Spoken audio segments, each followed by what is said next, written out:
Magandang hapon sa inyong lahat. Ang mainit na hapon ay bumabalot sa lungsod ng Malaya. Ang hangin ay tila naninikip mula sa lahat ng direksyon. Si Mira Santiago, isang magandang dalaga, ay dumating sa istasyon ng pulis para kunin ang kanyang kotseng inimpound. Ngunit ang nangyari ay hindi inaasahan, kinutongan siya ng karagdagang 1 milyong piso na sinabayan ng mapanghamak na tingin at pasimpleng banta. Nang tumanggi si Mira, itinulak at sinuntok siya ng isang pulis na malaki ang katawan na pagkatapos ay hinamon siyang maglaban sa lumang boxing ring sa likod ng istasyon. Walang nakakaalam, nagtatago ang babaeng ito ng sikreto na magpapatahimik sa lahat. Dumating si Mira Santiago sa istasyon ng pulis bandang tanghaling tapat. Medyo mataas ang bilang ng tao sa harapang bakuran. Ilang residente ang nakaupo habang naghihintay ng kanilang turno sa bukas na service area.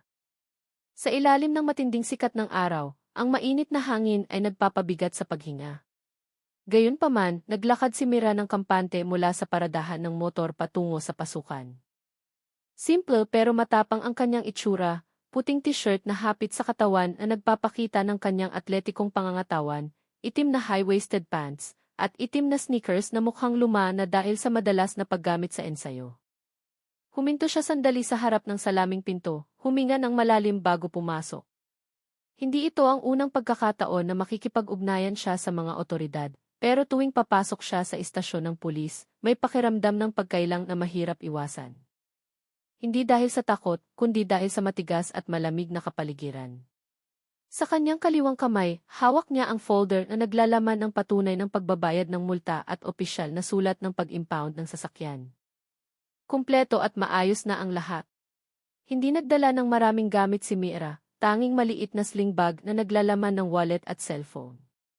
Dumiretso siya sa information desk para magtanong tungkol sa proseso ng pagkuha ng sasakyan.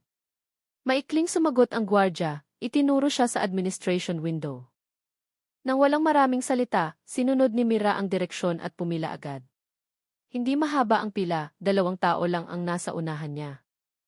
Habang naghihintay, inobserbahan niya ang kondisyon ng kwarto. Ang cream na pader ay mukhang luma na, ang lumang electric fan sa kisam ay mabagal na umiikot, habang ang hangin ay humahalo sa amoy ng papel, lumang aircon, at pawis ng mga taong naghihintay. Nang dumating ang kanyang turno, iniabot ni Mira ang dokumento at ipinaliwanag ang kanyang pakay sa magalang na tono. Sa likod ng salamin ng bintana nakaupo ang isang pulis na babae na may matikas na tindig at maamong mukha. Ang pangalan niya ay Rani De Leon. Makikita ito sa maliit na name-plate sa kanyang dibdib. Binati siya ni Mira at iniabot ang folder na naglalaman ng patunay ng pagbabayad at opisyal na sulat mula sa naunang tiket.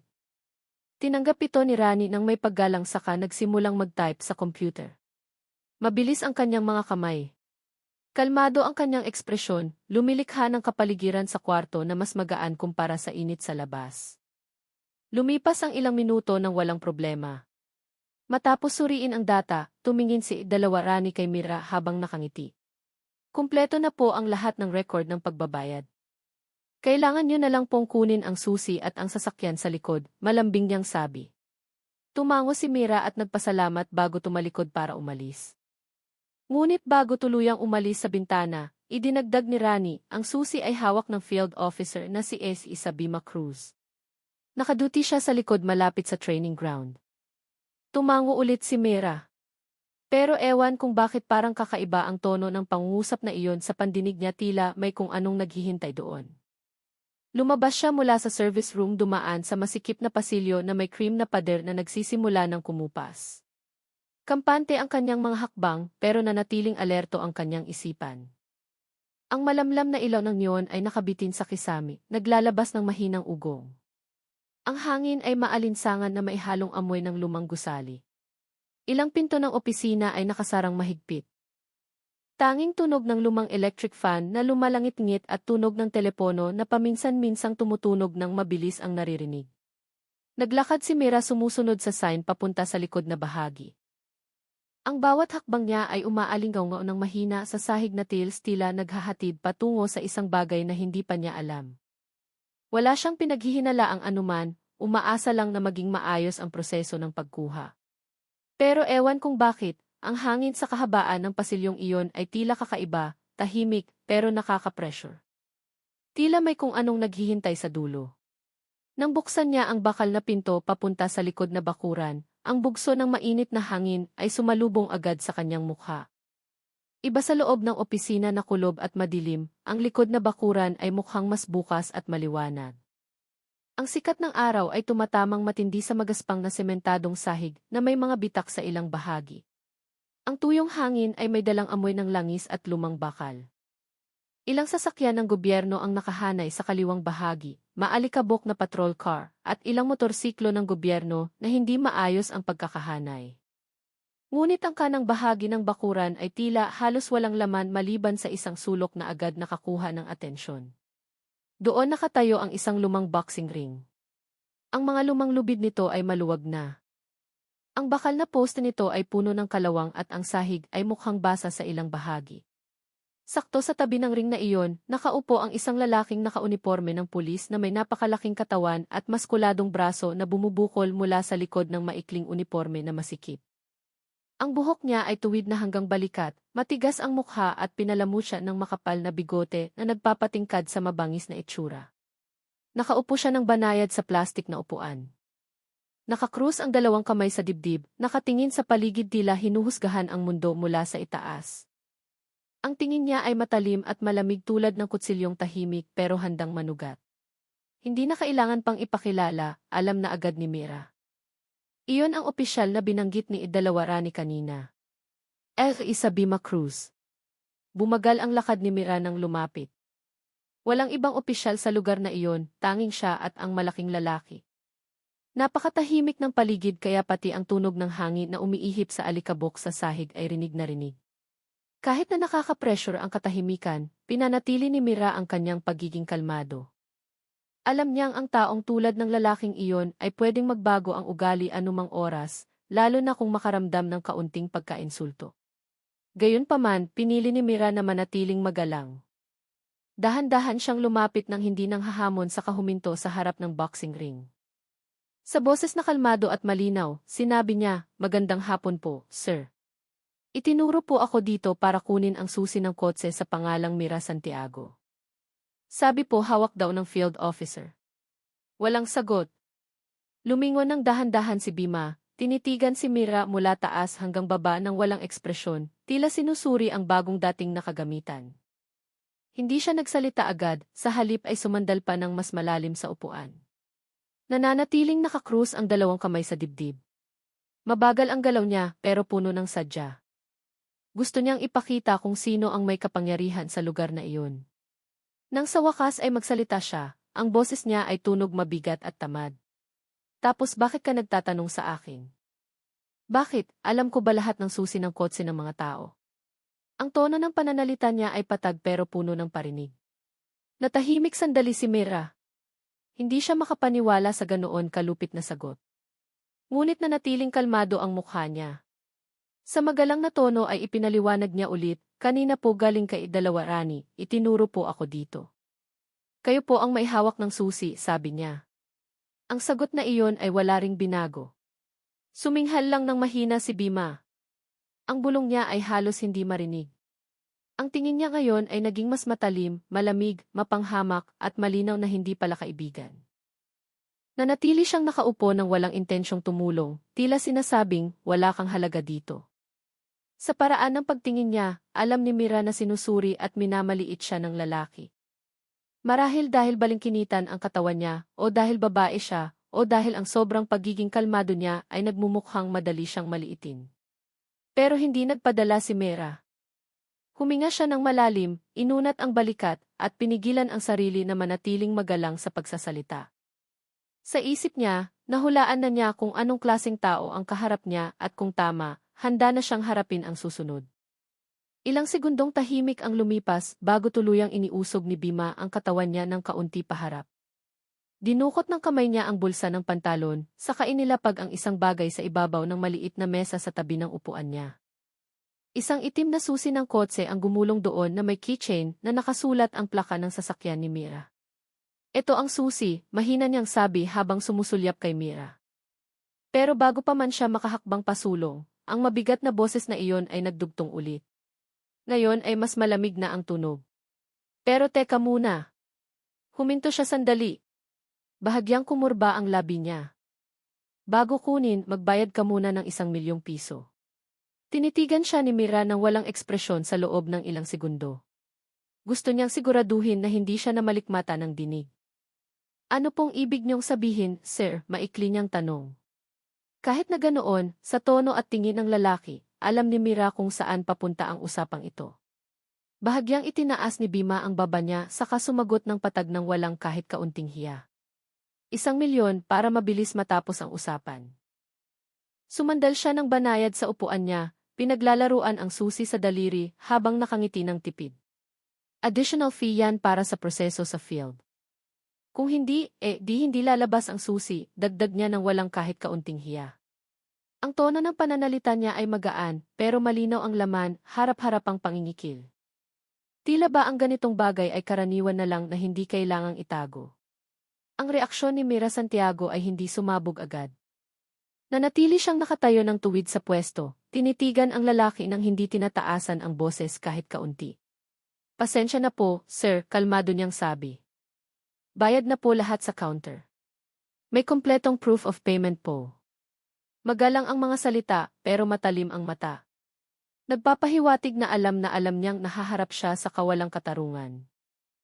Alam niyang purong pangingikil ito, pero pinigilan niya ang sarili para hindi lumikha ng gulo na hindi kailangan. Isang bagay ang sigurado, hindi siya magbabayad ng karagdagang pera para sa isang bagay na dapat sana ay karapatan na niya. Gayunpaman, hindi pinansin ni Bima ang paliwanag na iyon.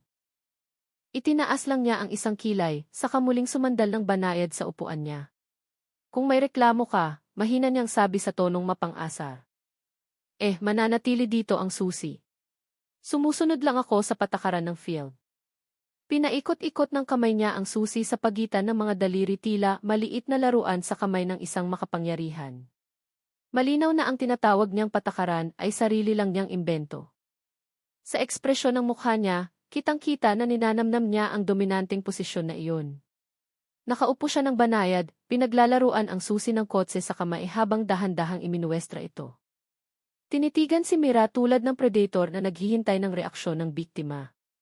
Matapos ang ilang segundong katahimikan na tensyonado, biglang nagsalita ulit si Bima.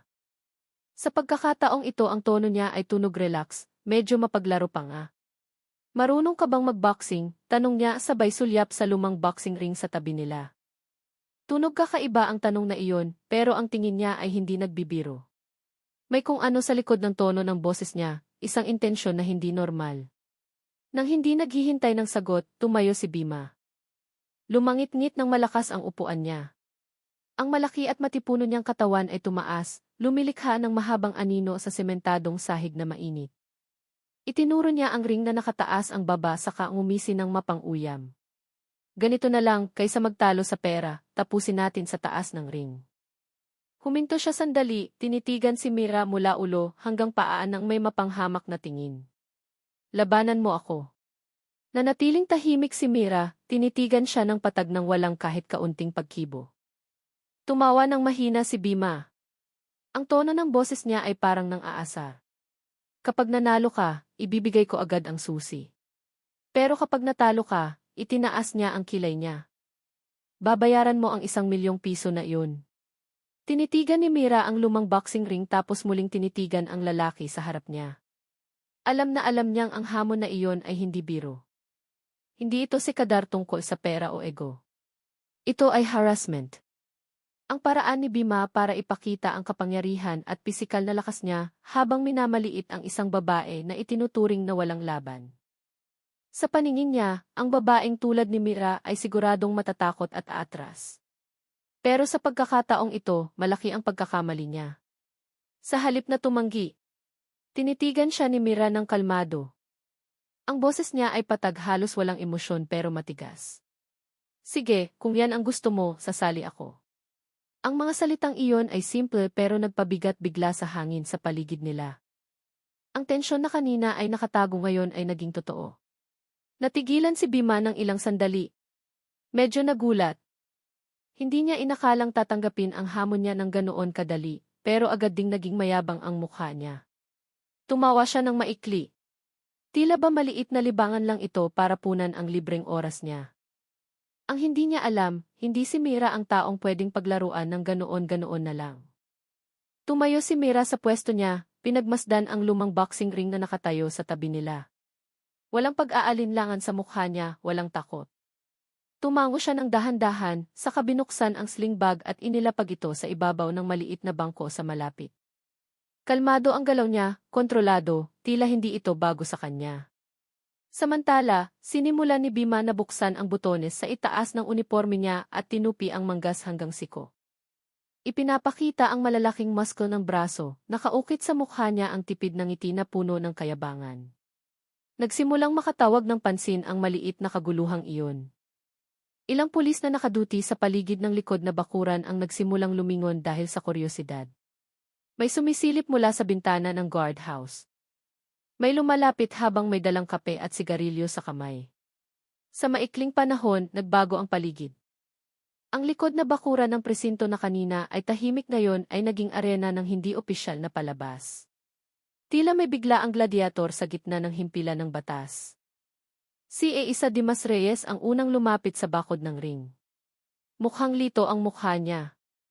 Seryoso, hinamon ng laban, bulong niya ng mahina sa kasama niyang si Farrell Nunez na tumango lang ng maliit na may ekspresyong nagtataka. Walang nakakaalam kung bakit ganoon kakalmado ang babae sa pagharap sa absurdong hamon ni Isa Bima. Lalo na't walang masyadong reklamo, umaasa ang iba na ang lahat ng ito ay pananakot lang o biro na titigil din sa gitna. Pero hindi handa na si Mera. Umakyat siya sa ring ng walang maraming salita, sinuri ang mga sulok ng lubid at sahig na kahoy na parang maluwag sa ilang bahagi. Suot pa rin niya ang sapatos. Walang ibang gamit. Pero sa paraan ng pagtayo niya, sa posisyon ng katawan, sa tingin ng mata niyang nakapokus, kitang-kita, hindi siya ordinaryong residente na basta-basta tumanggap ng hamon. May katahimikan at disiplina sa bawat maliit na galaw niya, isang bagay na taglailang ng taong namuhay sa mundo ng pakikipaglaban. Nagsimulang magkatinginan ang ilang opisyal.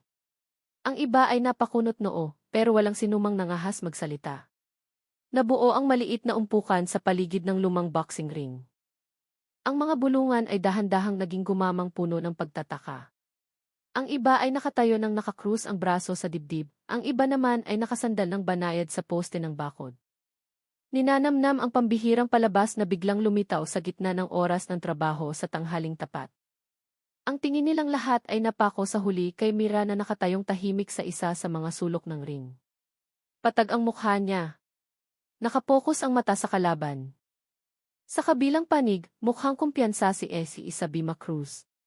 Pinaikot niya ang balikat, pinaguntog ang dalawang kamay sa palad ng isa't isa, tila pinapainit ang makina ng kapangyarihan na handang lamunin sinuman ang nasa harapan.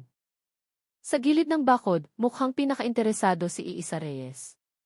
Nakatayo siya sa pinakaunahan, nakadukwang ang katawan habang sinisiko ang kasamang si Farrell Nunez at bumulong sa tonong hanga na maihalong lito. Seryoso. Talagang lalabanan ng babaeng iyan si Bima? Baliw yata. Walang halong panghahamak sa sinabi niya, mas papunta sa tapat na pagtataka. Pero si Farrell sa tabi niya ay umiling lang ng dahan-dahan. Ang mukha niya ay hindi kasing kalmado ng iba. May tensyon na mahirap itago sa mga mata niya. Alam na alam niya ang reputasyon ni Bima, isang tiwaling pulis na hindi alam ang limitasyon. Lalo na ngayon na ang kalaban ay hindi kapwa miyembro, kundi isang sibilyan. Samantala mula sa loob ng opisina, ilang senior police officer na kanina ay binaliwala ang kaguluhan ngayon ay lumabas na rin. Isa sa kanila ay si Lieutenant Surya Pascual. Nang makita ang kumpulan sa paligid ng ring, agad niyang binilisan ang lakad. Ano na naman to, bulong niya ng mahina, saka huminto mismo sa likod ng mga miyembro na nagsisiksikan na sa bakod. Ang tingin niya ay dumiretso sa dalawang figura sa gitna ng ring. Si Bima na nakatayo ng tuwid na may trademark, nakayabangan at si Mira na nakatayo ng diretso sa kabila, mukhang kalmado pero matigas. Naningkit ang mata ni Surya, nagkrus ng braso sa dibdib, piniling manahimik at obserbahan muna ang sitwasyon bago kumilos. Walang hudyat, walang pito, walang hurado. Alam ng lahat kahit hindi sabihin na ang duel ay talagang mangyayari. Tanging lumang kalawanging ring, isang tiwaling pulis na malaki ang katawan. At isang babaeng may simpleng hitsura pero may aura na hindi pwedeng maliitin. At kahit na sa labas ay mukha siyang maliit at marupok, ang kilos ni Mira ay hindi nagpapakita ng takot kahit kaunti. Dahan-dahan, ang kapaligiran na noong una ay itinuturing na nakakatawa ay nagsimulang magbago at naging maseryoso. Ilang miyembro ang nagsimulang magkatinginan, hindi na tumatawa, kundi alerto na. Nang parehong nakatapak na ng maayos ang mga paa nila sa ring, agad na humakbang pasulong si Bima. Walang hudyat, walang senyales. Walang panuntunan. Tila hindi ito duel, kundi pagpapatunay kung sino ang makapangyarihan sa lugar na iyon. Mabilis na gumalaw ang malaking katawan niya, hindi tugma sa laki niya. Sa loob ng ilang segundo, isang straight punch ang pinakawalan papunta sa dibdib ni Mira. Sinundan ng hook sa gilid ng mukha, sinubukan ni Mira na harangin, pero isa o dalawang suntok ang nakalusot sa depensa niya. Ang mahinang sigawan mula sa karamihan ay biglang nawala. Naging tahimik ang lahat. Mukhang nagpigil ng hininga si Eisa Dimas. Nang makita na ang huling suntok na iyon ay tumama sa labi ni Mira, isang patak ng dugo ang umagos mula sa gilid ng bibig niya. Pero nakapagtataka na hindi bumagsak ang babae.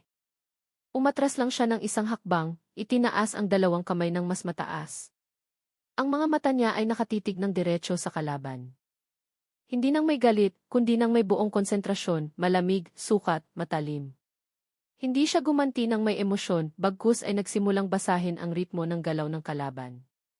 Samantala, lalong naging kumpiyansa si Bima. Patuloy siyang dumidiin.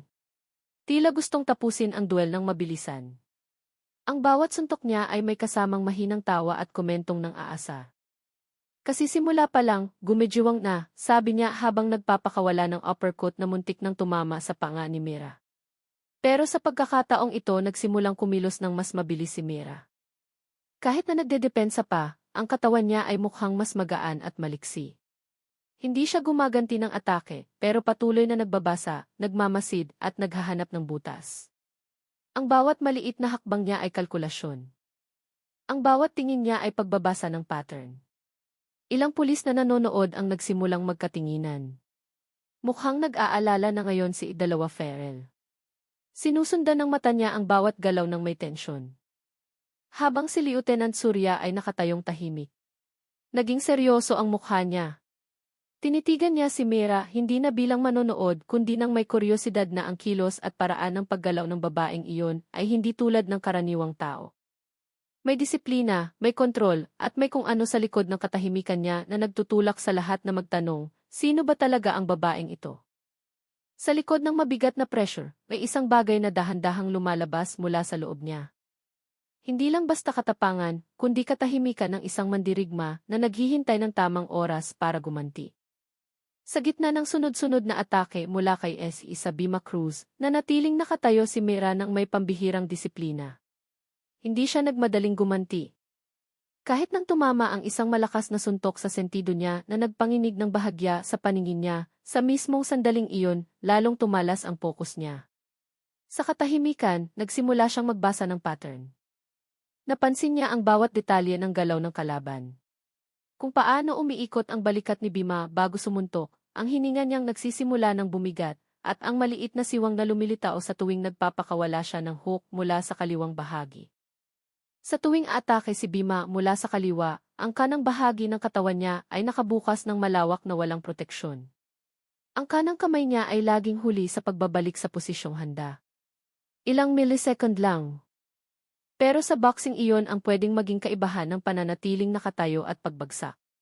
Itinala ni Mira ang lahat ng walang ekspresyon, bahagya lang inusog ang posisyon ng paa at ibinaba ang katawan. Nagsimulang magbago ang galaw niya. Ibinagay niya ang ritmo sa direksyon ng atake ni Bima. Gumagalaw ng mas magaan, mas kalmado.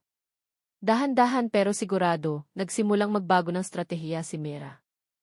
Hindi na lang siya nagdedepensa at umiiwas. Ngayon ang bawat maliit na hakbang niya ay bilang. Ang bawat paghinga ay kontrolado. Nagsimula siyang lumapit sa kanang bahagi ni Bima, ang pinakamahinang bahagi. Ang paghinga niya ngayon ay mas regular. Ang galaw niya ay mas tipid. Halos walang galaw na nasasayang. Pinaglalaruan niya ang distansya ng may katumpakan na mahirap gayahin. Ilang pulis na nanonood ang nagsimulang makapansin sa pagbabago ng ritmong iyon, lalo na si Lieutenant Surya na ngayon ay nakatingin kay Mira ng buong atensyon. Samantala, si Esi Isabima na simula pa lang ay pakiramdam na lamang ay hindi namamalayan na ang kalaban niya ay lumipat na sa active observation phase. Sa isang mabilis at halos hindi marinig na galaw, itinagilid niya ang katawan para umiwas, sa kagumanti ng straight punch na tuwid at solido, tumama ang kanang kamao niya sa baba ni Bima, sa pool.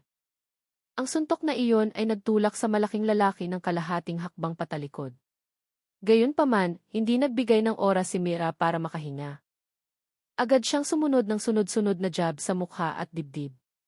Mabilis ang galaw niya, matalim at eksakto, hindi sobra. Pero bawat suntok ay tumatama mismo sa mahinang punto na napag-aralan na niya kanina.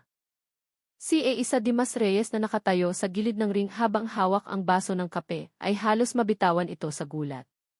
Ang ganting atake ay dumating ng napakabilis, sobrang bilis. Hindi man lang nayangat ni Bima ang kamay para dumepensa at tapos dumating ang huling suntok. Isang matalim na uppercut mula sa kaliwang kamay ni Mira ang umangat mula sa ibaba, humampas sa panga ni Bima ng buong lakas.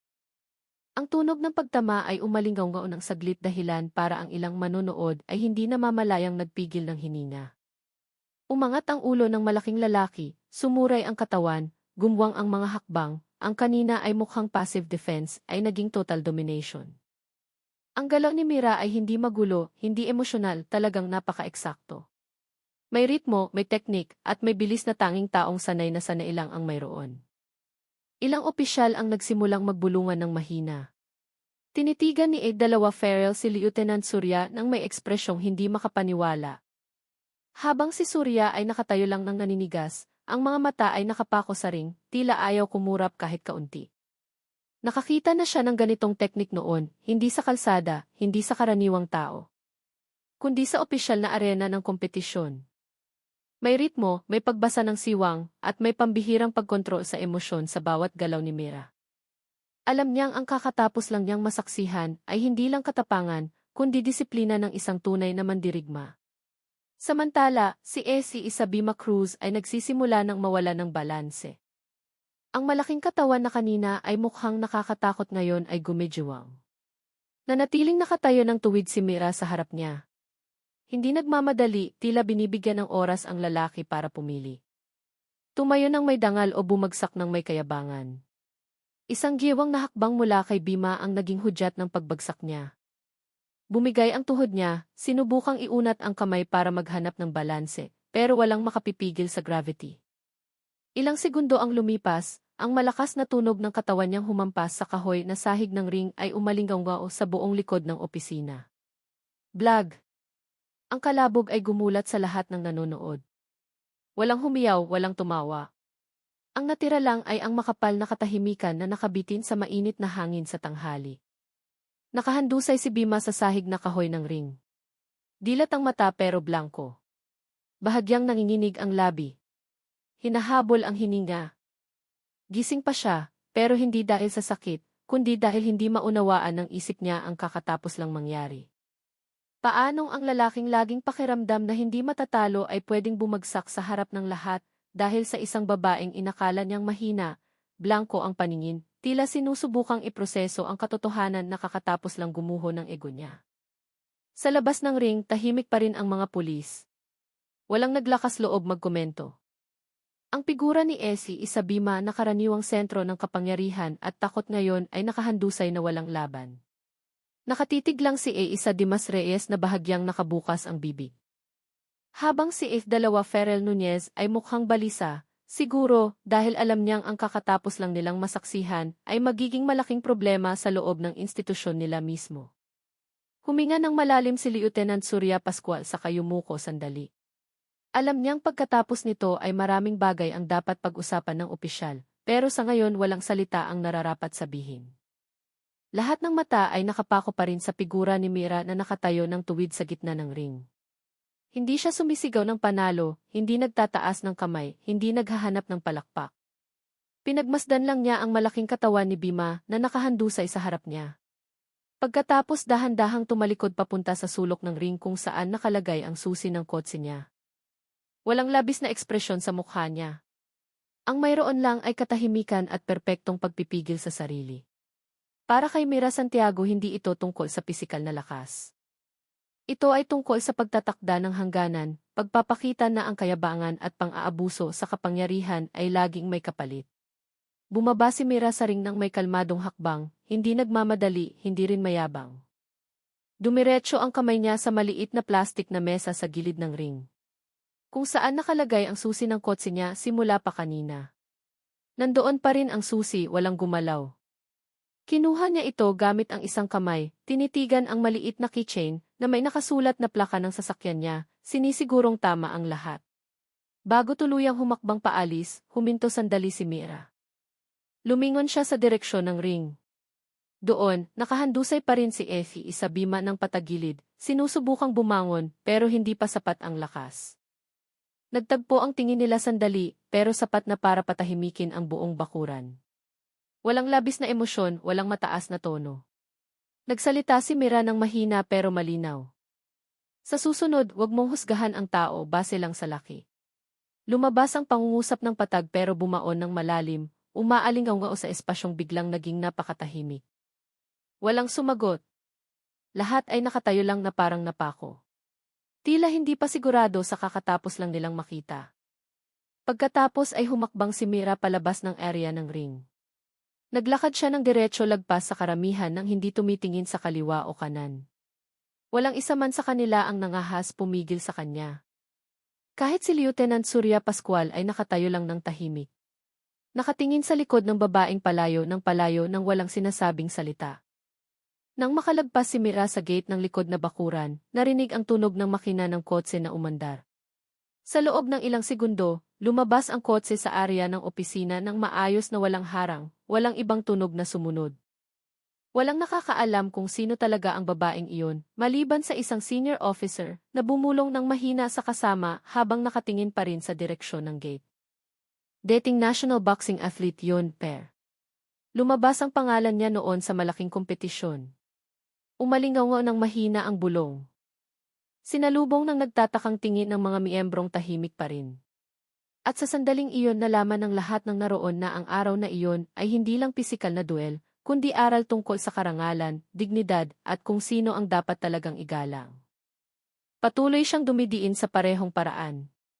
Tiwala na sapat na ang atake niya para pasukuin si Mira anumang oras. Pero ang mukha ni Mira ay hindi nagpapakita ng senyales ng pagsuko.